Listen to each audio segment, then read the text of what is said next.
Buenas noches, grato contar con su compañía en este horario. Martes de 9 a 9 y media de la noche, el gran debate con Adolfo Vega en Teleamiga Internacional Televisión de Valores. Tema del programa, el fallo de la Corte Internacional de Derechos Humanos sobre el Palacio de Justicia. Eso es lo que vamos a analizar, eso es lo que vamos a debatir. Invitados, quiero saludar a la doctora Yomari Ortegón. Muy buenas noches. Bienvenida. Muchísimas gracias por esta invitación. Vicepresidenta del colectivo de abogados José Alvear Restrepo y representantes de las víctimas ante la Corte Interamericana de Derechos Humanos. ¿Qué hace el colectivo de abogados José Alvear Restrepo? El colectivo es una organización de derechos humanos que representa víctimas de graves violaciones a derechos humanos para buscar verdad, justicia y reparación frente a las violaciones de que han sido objeto. Cuando hablamos de los militares, ¿no entra en ese espacio? No todos los militares, por supuesto, pero muchos militares están comprometidos en violaciones a derechos humanos. Pero, ¿y el colectivo defiende a militares? Algunos de ellos también han sido víctimas de violaciones a derechos humanos, por supuesto. Llevamos casos de soldados que han sido objeto de tortura y algunos casos también de desaparición forzada dentro de batallones. Bienvenida. Muchísimas gracias. Un saludo a la doctora Hilda Lorena Leal Castaño, Buenas directora noches. de Funde Justicia y Verdad, ¿no? Bienvenida. Muchísimas gracias.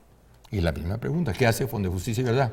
Funde Justicia y Verdad es una organización defensora de derechos humanos que está encargada de velar por los derechos de las víctimas civiles y militares dentro del conflicto y en especial por el respeto de las garantías judiciales de los integrantes de la fuerza pública que están vinculados a procesos penales. ¿Maneja el mismo tema con el colectivo José Alvear Restrepo?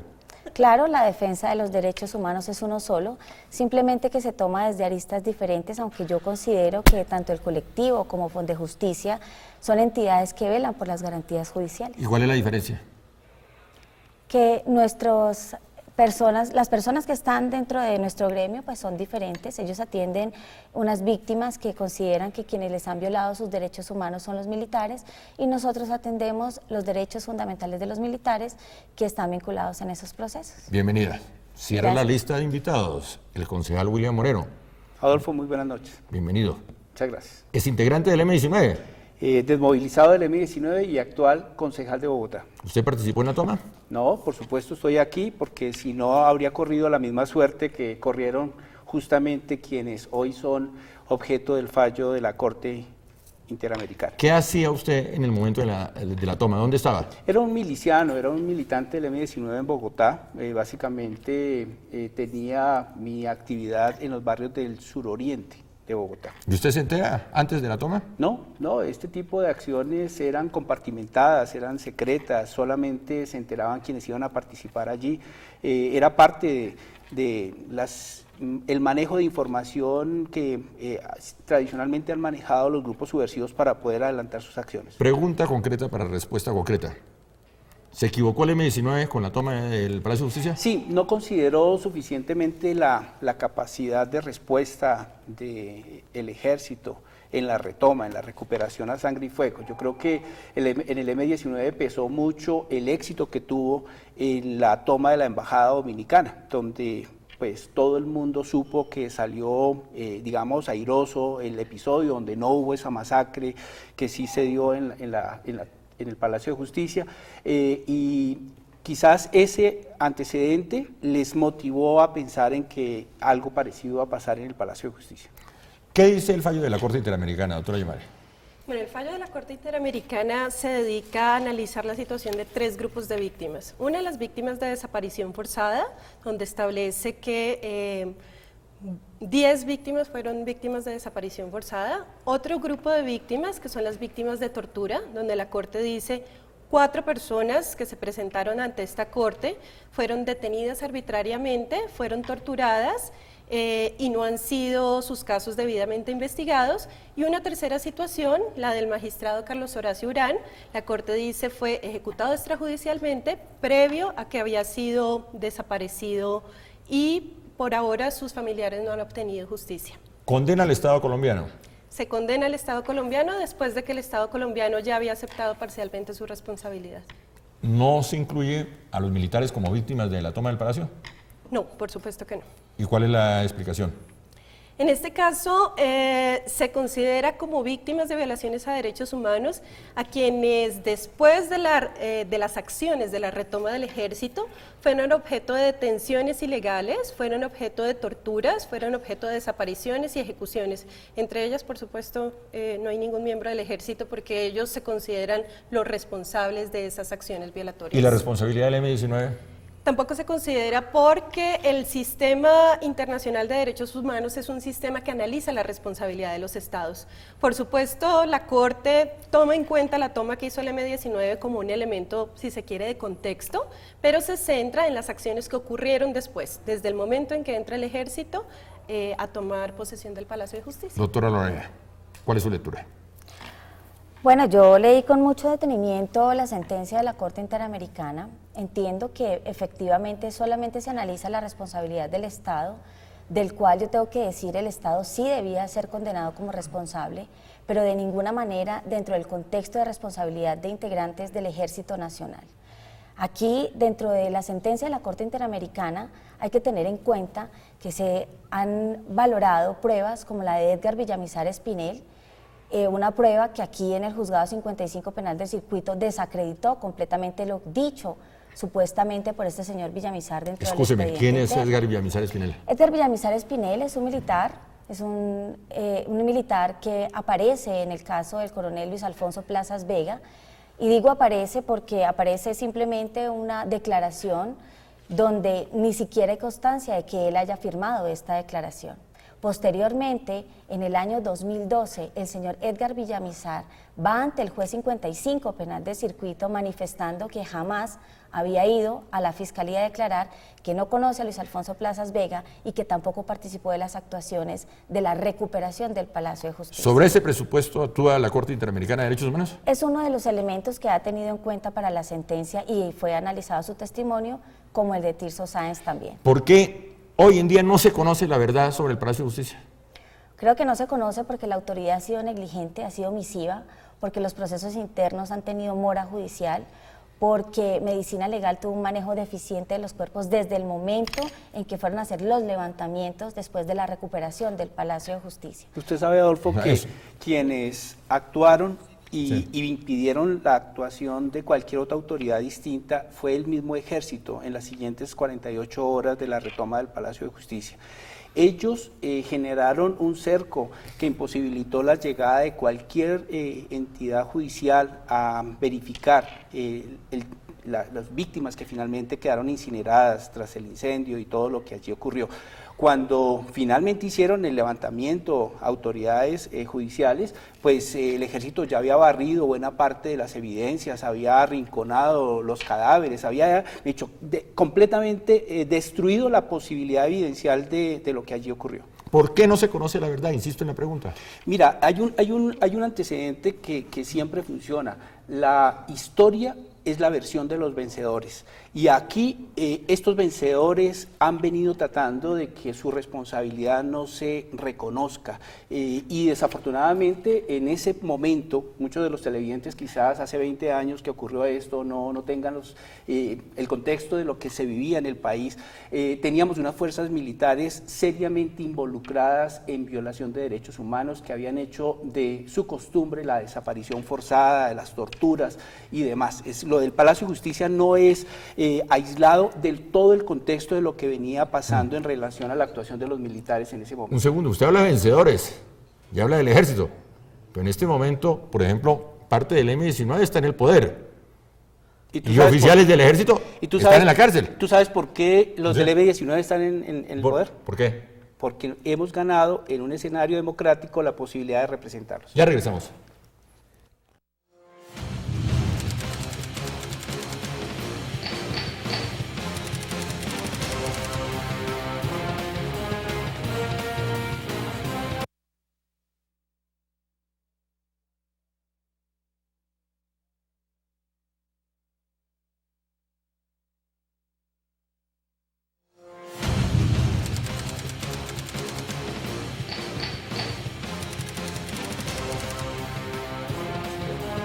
Continuamos. Doctora Lorena, más argumentos sobre la mesa. Bueno, yo considero que decir que los vencedores fueron los del Ejército Nacional es descontextualizar toda una situación, porque aquí lo que perdió fue el país. Colombia perdió con una toma a sangre y fuego desastrosa que hizo un grupo terrorista, hoy está indultado, y por eso ellos están hoy en las esferas del poder, y los militares, que fueron los que entraron a salvar la democracia y el país, se encuentran detenidos de manera injusta, porque todo lo que tiene que ver con el proceso del Palacio de Justicia ha obviado la existencia de una responsabilidad real y única. Es que si el M-19 no se toma el Palacio de Justicia, no intenta acabar con la institución más importante a nivel judicial, no estaríamos en este pedazo de la historia. Un momento, ¿y los excesos de la fuerza pública? Puede ser que la fuerza pública haya tenido Pero es excesos. justamente este tema. O A sea, ver. desde el comienzo se le contó una verdad parcializada al país, y recordamos, mientras se estaba realizando la toma del Palacio de Justicia y las posteriores acciones de retoma por parte del Ejército, la orden de la ministra de Comunicaciones, Noemí Sanín, fue justamente cortar la transmisión. Desde el primer momento, como aquí se señalaba, se ha intentado ocultar lo que pasó realmente. Por supuesto, se supo un poco, después el país se olvidó con el reinado, con la lamentable avalancha de Armero, pero solamente hasta ahora, imagínense, 29 años después, es que el país realmente está intentando saber qué fue lo que pasó con un grupo de personas, que durante 29 años le han preguntado justamente a esos miembros de la fuerza pública dónde están nuestros familiares, los desaparecidos de la cafetería del Palacio de Justicia. ¿Cuál es la verdad? Este caso, la verdad, está por construir. Nosotros y los familiares siempre le hemos preguntado al presidente de la República de entonces, el señor Belisario Betancur, ¿cuándo le va a decir la verdad al país de lo que realmente ocurrió estos días? Aquí se han establecido algunas responsabilidades penales, pero faltan muchas por establecer. Las responsabilidades políticas del Consejo de Ministros. Uno de los aportes importantes del fallo de la Corte Interamericana es que recoge algunos aspectos de la Comisión de la Verdad, de las sentencias que produjo el propio Estado colombiano, y dice cosas sorprendentes. Por ejemplo, que el Estado colombiano sabía que el M-19 se iba a tomar el Palacio de Justicia y no hizo nada por proteger a la institucionalidad, no hizo nada por proteger a sus jueces y por supuesto a ninguna de las personas que allí se encontraban. Ese es el primer error del Estado colombiano, un error de prevención que para la Comisión de la Verdad se llama la tesis de la ratonera. O sea, el Estado le colocó una trampa al M-19. Pues claro que no, y la verdad es que esa es una situación que se ha debatido, pero aquí acabamos de escuchar cómo personas integrantes del M-19 para la época, como el doctor William, no conocía y habla de la compartimentación de la información. Tenemos claro, y reposa en el expediente internacional, así como en los expedientes internos, que el M-19 decía que se iba a tomar el Palacio Líbano, que se iba a tomar el Palacio de Justicia, que se iba a tomar la Casa de Nariño. Entonces no es cierto que hubiera existido una información puntual, certera, 1A, como se llama en la inteligencia militar, de que iba a ser fecha, día y hora del Palacio de Justicia. Pregunta, ¿por qué se desmonta la vigilancia privada? La vigilancia privada se desmonta porque existen unas quejas de unas personas civiles que ingresan al Palacio de Justicia. Incluso se ha debatido cómo la orden viene de adentro del Palacio de Justicia y no es una orden ni del presidente, ni del ministro, ni del comandante de las fuerzas militares, ni del comandante de la Escuela de Caballería. ¿Y por qué la coincidencia? Bueno, eso habrá que preguntarle a ellos porque fueron los que solicitaron el desmonte de la vigilancia. Ahora hay otra cosa, no es cierto que existan responsabilidades penales individuales endilgadas por lo menos hasta el día de hoy, porque no hay sentencia condenatoria en firme que genere una responsabilidad penal individual para ninguno de los integrantes de la fuerza pública. Incluido el coronel Plazas Vega, porque el proceso del coronel Plazas Vega se da en medio de todas unas circunstancias judiciales internas de salvamentos de votos. Es más, dentro de su mismo proceso se ha desacreditado la existencia de la salida con vida de 9 de las 11 personas que los representantes llevaron ante la Corte Interamericana de Derechos Humanos. ¿Y qué pasó con esas 11 personas? Bueno, eso es una pregunta maravillosa que hay que hacer y yo creo que quien tiene que contestar esto es, primero, la Fiscalía General de la Nación.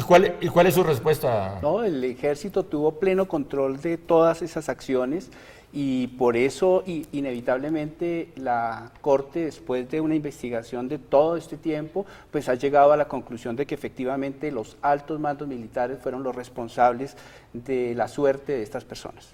Yo pregunto una cosa, Aquí se habla de la suerte de estas personas. Yo quiero tocar de manera puntual el caso del señor Carlos Rodríguez, por ejemplo.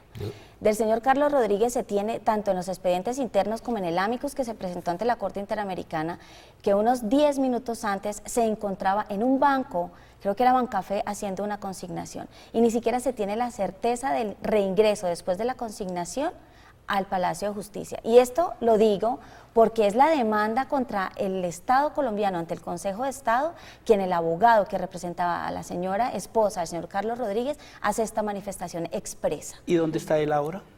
La pregunta. Es una excelente pregunta. Lo que yo quiero saber es dónde está la investigación fehaciente y real de Medicina Legal y de la Fiscalía General de la Nación frente a los cuerpos que están incinerados, frente a los cuerpos que se llevaron de la Universidad Nacional hacia la Fiscalía General de la Nación. Hay por lo menos 5 esqueletos de los cuales hay 5 esqueletos de los cuales ni siquiera se puede resolver el cotejo de ADN. No, mira, varias cosas. Uno, por supuesto, en este momento no hay sentencias en firme, lo cual es peor. Es absolutamente grave que después de casi 30 3 décadas años y no tengamos una sentencia en firme, pero es peor. El caso de los torturados, de 4 víctimas de tortura, que desde el primer momento, en el año 1985, se ordenó investigar esos hechos y todavía no hay acusaciones. El caso del magistrado Urán, ejecutado extrajudicialmente, ahora se prueba que también fue desaparecido. Tampoco existe una condena por esos hechos. Entonces, es cierto que aquí ha habido una omisión fuerte de la Administración de Justicia, es una Administración de Justicia que empieza a actuar tardíamente y cuando actúa, entonces recibe este tipo de acusaciones. En este país justamente se requiere que el Estado respalde esa Administración de Justicia que empieza a dar esos visos, esas respuestas a las víctimas. Ahora, en lo que tiene que ver con cómo la Corte llega a las conclusiones sobre desaparecidos, es importante decir que se derrotaron en ese escenario tesis absurdas. Hay un perito que fue presentado ante la Corte que presentó una tesis absurda de que los cuerpos de los desaparecidos estaban incinerados. Esta es una tesis que no tiene ningún sentido, no tiene ningún sentido ni forense, ni físico, ni técnico. Entonces, ¿qué pasó con los cuerpos de los desaparecidos? Esa es una pregunta, es la pregunta que los familiares todavía ¿Y no están tenemos haciendo. respuesta? No tenemos ¿Casi respuesta. 30 años después? Exactamente. No, pero Esa ¿cómo es la pretendemos en principal Colombia la pedido. reconciliación con ese tipo de inquietudes? Pues mira, Adolfo. ¿Cómo vamos a conseguir la paz si no tenemos la verdad, ni la justicia, ni la reparación? Es muy diciente que sea la Corte Interamericana la que esté condenando al Estado colombiano y Ante también la incapacidad de la justicia estableciendo colombiana. responsabilidades en los altos mandos militares. Es decir, la justicia colombiana, 30 años después, no ha sido capaz. Por eso es necesario que la justicia internacional intervenga frente a un hecho de un magnicidio y una serie sistemática de violación de derechos humanos que indudablemente no puede quedar impune. No. A mí me parece que decir que la Corte Interamericana ha condenado a altos mandos es una falacia, porque todos sabemos que la Corte Interamericana no endilga responsabilidades individuales. Ahora, respecto de ese dictamen forense que aquí se ha tratado de desacreditar de una persona idónea y capaz, van a negar la existencia de cuerpos incinerados que no se han podido reconocer, van a negar la existencia de 5 dictámenes por lo menos de cadáveres de los cuales por su nivel de incineración no se ha podido establecer ni siquiera el sexo de esas personas. Eso me parece todavía más falaz. ¿Respuesta antes de ir al corte? Mira, en este caso varias cosas. Lo primero de ello, todavía estamos esperando una respuesta de la justicia sobre dónde están los desaparecidos. En segundo lugar, la responsabilidad del Estado es en su conjunto, por la Administración de Justicia, pero también por otras autoridades que no han desarrollado las acciones Escúcheme, la Corte suficientes. condena al Estado colombiano. La Corte condena al Estado en su conjunto. En su conjunto. En tercer lugar, también debe mirarse desde el punto de vista positivo. También es un incentivo a las autoridades que han hecho algo. La Corte recoge parte de lo que hizo el Consejo de Estado y lo toma y lo retoma en su sentencia. La Corte también retoma las decisiones que se han adoptado a nivel de justicia ordinaria. La Corte respalda las investigaciones que se hicieron en la Fiscalía General de la Nación. Entonces es un respaldo a la justicia y un incentivo para que profundice las investigaciones. Ya regresamos.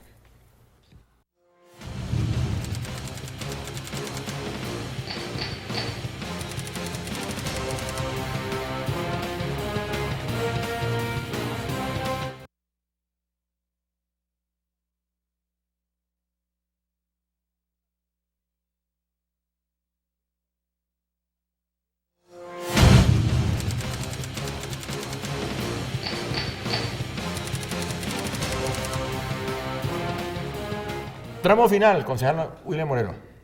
Sí, creo que es absolutamente afortunado que después de tanto tiempo finalmente la justicia, de donde venga, finalmente trate de establecer responsabilidades sobre estos hechos. ¿Cuándo va a conocer el país la verdad? Es posible que tras la muerte del presidente Belisario Betancur, él anunció que iba a dejar un libro escrito que solamente iba a ser publicado cuando él se muriera, y que ahí él finalmente le cuente a los colombianos indudablemente la responsabilidad que tuvieron los militares en ese golpe de Estado de facto que hicieron en la toma del Palacio. ¿Tiene responsabilidad el presidente? Claro, claro, por omisión y por no asumir en su momento la verdadera conducción de las decisiones que se tomaron en la retoma del Palacio. ¿Vacío de poder o golpe de Estado? El golpe de Estado. Indudablemente los militares en ese entonces estaban muy alebrestados con el proceso de negociación que el presidente Belisario estaba adelantando con los movimientos insurgentes de la época, y frente a este hecho los militares no se aguantaron más esta situación y decidieron tomar cartas en el asunto por cuenta propia. No, aquí no hubo ningún golpe de Estado, aquí lo que hubo fue un acto terrorista por parte de un grupo que, si bien es cierto se encuentra indultado, en su momento cometió actos atroces, asesinatos, homicidios, portaban armas y se tomaron el Palacio de Justicia, un ente importante judicial donde estaban llenos de civiles. Entonces tratar de desdibujar los hechos del Palacio de Justicia diciendo que era un golpe de Estado es volver a lo mismo, es obviar que si el M-19 no comete este acto terrorista, pues sencillamente no estaríamos en esta parte de la historia. Para usted, el concejal William Moreno, ¿es un terrorista o es terrorista? Yo creo que él es un ciudadano que se acomodó nuevamente a la sociedad y que renunció a estar en un grupo subversivo como lo era el M-19, cosa que felicito. Volvamos al tema de la paz, por supuesto. Fundamento de la paz, la verdad. Saber lo que pasó con este tipo de violaciones a derechos humanos. Presidente Betancur, que nos diga la verdad. El presidente debe asumir su responsabilidad política, también jurídica. La justicia colombiana no lo alcanzó, la comisión de acusaciones de la Cámara no es un escenario adecuado para investigar presidentes, se necesita reformar ese escenario, los presidentes de la República no pueden pasar por encima de la justicia, no solamente referido al doctor Belisario, sino a muchos otros posteriormente responsables de violaciones a derechos humanos. Aquí se requiere, además de la verdad, se requiere que la justicia actúe, se requiere que se investiguen esas torturas, que se investiguen esas desapariciones forzadas, no solamente las de este caso. En Colombia hay miles de casos de desapariciones forzadas. Si los miembros de la fuerza pública quieren acogerse a la justicia transicional, que digan la verdad, que acepten su responsabilidad. Pero lo más importante, aquí deben adoptarse medidas de no repetición. Reformar justamente la manera como se desarrolla la inteligencia en el país, reformar la administración de justicia y adoptar otra serie de reformas. Esa es la clave. Yo tengo una pregunta, entonces, ¿qué hacemos con los indultos del M-19? ¿Dónde queda la verdad para las víctimas del M-19? Entonces, bajo ese esquema, acá se puede hacer perdón y olvido para los grupos terroristas, pero se hace una persecución contra la fuerza pública solamente porque representan al Estado colombiano. Yo creo que eso es muy grave en un país demócrata como este, donde las fuerzas militares son las encargadas de velar por la paz, por la justicia, por la verdad y sobre todo por la vida de nosotros los colombianos. ¿Usted tiene la respuesta? Pues efectivamente la fuerza pública actúa con el monopolio de la fuerza en el marco de un mandato constitucional y no pueden actuar de cualquier manera, deben hacerlo dentro de la ley. Por eso cualquier hecho de asesinato extrajudicial, desaparición, tortura, pues sencillamente entran ya en un escenario en el que sí, evidentemente tienen que ser juzgados. Pero ese es el común denominador de la historia ante este tipo de situaciones. ¿Conoce usted la verdad sobre el asesinato de Jorge Eliezer Gaitán? Imagínese. ¿Conoce usted la verdad sobre el asesinato de Luis Carlos Galán? ¿Conoce la verdad sobre el Palacio de Justicia? Rafael Uribe. ¿Conoce la verdad sobre Rafael Uribe? Esa es parte de nuestra historia. Álvaro Gómez. No, por supuesto que no, pero nuestra, creemos que la contribución justamente de esta sentencia es un pequeño aporte a la verdad. Una partecita, porque todavía muchísimo está por saberse, pero el hecho de que se establezca fehacientemente que existen víctimas de desaparición forzada atribuibles al Estado en los hechos de la retoma del Palacio de Justicia, que existen torturados y un magistrado de la República ejecutado por el propio ejército, magistrado auxiliar rural, es un importante contribución. ¿Por qué entonces, si la búsqueda es la verdad, Los representantes omitieron llevar pruebas importantes como la declaración de Edgar Villamizar Espinel del Juzgado 55, como los dictámenes de ADN que demuestran que hay personas que están en poder de la Fiscalía y que aún no se han podido reconocer. ¿Cómo se puede llegar a la verdad cuando hay Frase una final, omisión probatoria? frase final, se terminó el programa. Frase final. Fundamento de la paz, la verdad. Frase final, concejal William Moreno. Estos hechos lo único que nos reiteran es que necesitamos un país en paz. Frase final, doctora Lorena. Es importante que se construya democracia y paz con garantías judiciales para los integrantes de la fuerza pública. Paz es sinónimo de verdad, justicia y reparación. A ese punto tenemos que llegar. Ya Muchísimas la gracias. doctora Ibarri. Gracias, doctora Lorena. Gracias a Gracias, usted. concejal William Adolfo, Moreno. muy amable. A ustedes, muy amables por su atención y nos encontramos, si Dios quiere, el próximo martes de 9 a 9:30, el gran debate con Adolfo Beck en Teleamiga Internacional, Televisión de Valores.